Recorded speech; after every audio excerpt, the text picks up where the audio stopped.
Grandma Betty was a woman of very few words, but when she talked she commanded your attention. The curtains need to stay closed. The moon is too bright, she told me one day. Right before she died she took me up to her husband's old office, showing off some of the wartime memorabilia that she kept on hand. That was my first encounter with the broken mirror. It was this massive thing, probably originally meant to be part of a vanity that was resting behind some dusty trench uniforms that Grandma asked me to fold for her.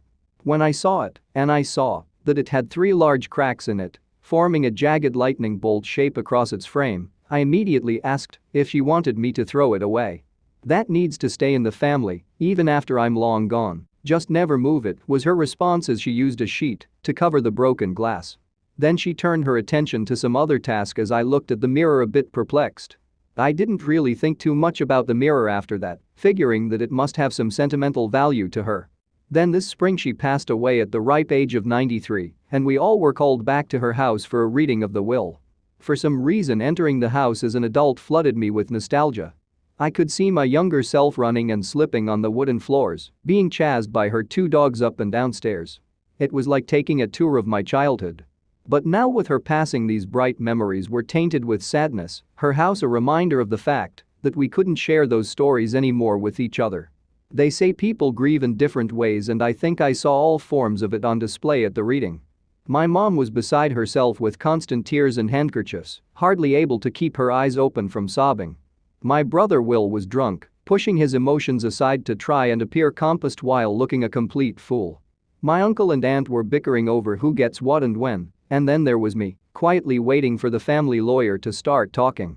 I just felt a sense of resignation and acceptance. I wasn't sad. Grandma had lived a good life. But I did notice that there seemed to be a lot that would need to be unpacked in her will, which made me privately wonder what she felt we would deserve as a keepsake from her life. The lawyer began to read and I immediately tuned out, focusing on some of the antiques Grandma had on display, especially the grandfather clock across the den. It seemed to have stopped working, and I recalled another intriguing moment from my childhood when Will and I had been playing too roughly and the clock nearly fell on him. He had smashed some of the glass and had to go to the hospital for stitches. Mom was adamant that we fix the clock from our allowance, but Grandma insisted it was fine. "It's broken anyway, the thing is just there as a conversation piece," she insisted. Now all these years later I noticed it still hadn't been fixed. Was Grandma harder and I hadn't paid attention? Then the lawyer said something that caught my attention. "And to my granddaughter Marie of the first bestow the items collected in the attic and in the foyer, all of which should be kept in their current condition with no repairs or reconstructions made, nor sold or auctioned by any family. They may be moved to her house or residence, but must be done so separately," the lawyer commented. I felt a bit stunned. There wasn't much to speak of here in this den, and surely the items weren't worth anything, so why was Grandma so adamant that I keep them? The rest of the will was read off quickly, and I ignored most of it, too perplexed by the poor inheritance I'd received to wonder. Will had gotten the property and Mom was given all of her savings and other things. Uncle Mikhail and his wife were told to assist me with the movement of the antiques, which didn't sit too well with them. But we began the task that same afternoon, checking the attic to see what was there. This was when I saw the mirror again, a new crack having formed across the bottom of the reflective surface. "What a bunch of junk." Mikhail complained as he dusted off a bunch of it and snapped, "What is the point of keeping any of this? Is it going to go up in value over the years or something? Did Betty keep accounting records?" "I'm not sure," I admitted timidly as I touched the mirror. "It's not like we can sell it anyway," you heard the lawyer. "The living will forbid it," I said. "There are some legal loopholes we can use. For example, if we refurbished it on the grounds that it would prevent Will from selling the property if we didn't," Aunt Sadie said. Will seemed to agree to the idea since the items were too heavy to really lug around without a truck. So we decided to take them all to the main den and start fixing them one by one. I figured that even though Grandma had said not to, she really had been clinging to the past for too long, and it was time for these antiques to get a better life than being stuck in an attic. The mirror was one of the first things we hauled, the heavy frame hardly movable down the stairs. But once we did, I faced it across the den to the clock and gave it a long stare, trying to remember why Grandma had never fixed these 2 beautiful pieces of furniture before. "It's very inspiring," I told my brother.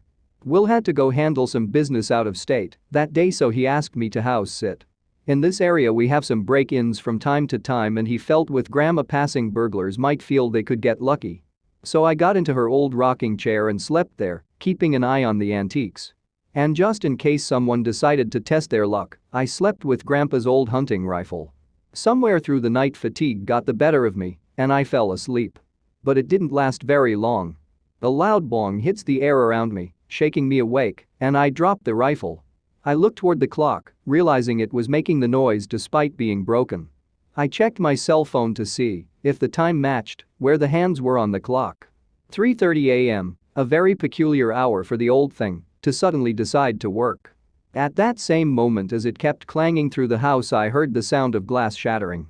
I turned toward the mirror and saw that the exact opposite was actually happening. The windows were open, and moonlight was working its way across the reflective surface, causing the cracks to suddenly heal themselves. At first I was certain what I saw had to be a strange dream, but as I kept watching I realized I saw a figure in the glass, and it wasn't my own reflection. It was a younger woman, probably about mid-20s, dressed in the style of a 1950s paperboy with a cap and bag. She looked confused and touched the glass, trying to get through. The clock kept banging, and I found myself hardly paying attention, too fascinated by this supernatural visit. "Who are you?" I asked. Immediately the girl set her eyes on me, but we could not hear one another, so she moved about the room on her side until she found something to write on the reflective surface and tell me her name. Betty. Her name was Betty. My grandma. I found myself at a loss for words and the silence was deafening. She seemed to nod in understanding, as if my confusion made sense to her. Then she wrote another word. Trapped. She was trapped in the mirror? I reached for a nearby item to break it, but then thought twice. If it was completely shattered, it could have dire consequences. "I'm going to get help," I told her. The young girl that claimed to be my grandma waited as I moved toward the edge of the room, only to find that I couldn't go any farther. Thick black thorns the size of my arm protruded from the wall, blocking my path. And the ceiling above me, I suddenly realized, was actually the night sky. This wasn't the world I was familiar with. The mirror and the clock had somehow taken me somewhere before. "Grandma, what do I do? I can't seem to leave," I told the reflection. She frantically tried to search for something on her side, the same item I had thought about picking up, and started to bang it against the glass. The cracks started to form. "No. You can't do that, or you will be gone forever," I shouted. She mouthed to me that she was already gone, but I didn't want to accept it. "I just saw you die. I can't bear to go through it again, there must be another way," I insisted. The thorns began to push in on the room, making me feel claustrophobic. If I didn't find a solution soon, they would smother me. Grandma pointed to the clock, signaling something I didn't fully understand as she kept trying to create larger cracks in the frame of the mirror. Then I saw blood begin to seep out of those cracks. Her lifeblood. She was pushing herself through to my side. "You can't do that. These thorns will suffocate you," I told her frantically as the clock kept chiming louder and louder. But she refused to listen. I watched as she pushed her body through the cracks in the frame, her ghostly figure barely making it through as the shards of the glass cut at her. I remembered now. I had always wondered why Grandma wore long sleeves and didn't talk about the scars I saw. I was reliving these moments as she made her way to my side. "Maria. I belong here." "You do not," she shouted as she made it through, her body barely clinging to the world around us as she pulled me toward her. Her embrace was warmer than I expected, and for a moment I didn't want to let go. It had been ages since we held each other like this. And it was over far too soon. She pushed me to the mirror and I felt my body hit the glass with a resounding bang. The broken frame slashing at my own body as I fell into the real world. I turned to see my grandmother standing in the dark reflection, now looking the age I remembered her being. She was old and withered and facing the clock like it was an adversary. The one thing she could not outrun. Then I realized what I had to do, or perhaps instinct took over. I reached for the object she had used to crack the mirror. And I smashed the broken clock in the world I knew. I kept smashing it until the resounding clang stopped altogether. Then the world felt like it returned to normal. I saw the cracked mirror and my grandmother's reflection fade. Her expression was one of thankfulness and sadness, then she was gone. We couldn't have that moment together again, even if I wanted it. The next day I focused on what to tell Will. These strange items she kept were too dangerous to be fixed, I realized. So I offered to move them to my own house with Uncle Mikhail's help. "I don't want them fixed," I'm honoring Grandma's wishes, and if you go against it, I will make sure you regret it, I told Mikhail. He seemed flabbergasted that I wanted to keep them broken, but I understood the significance of it. The cracks were reminders of the grief we experienced. Erasing them made the tragedy seem inconsequential.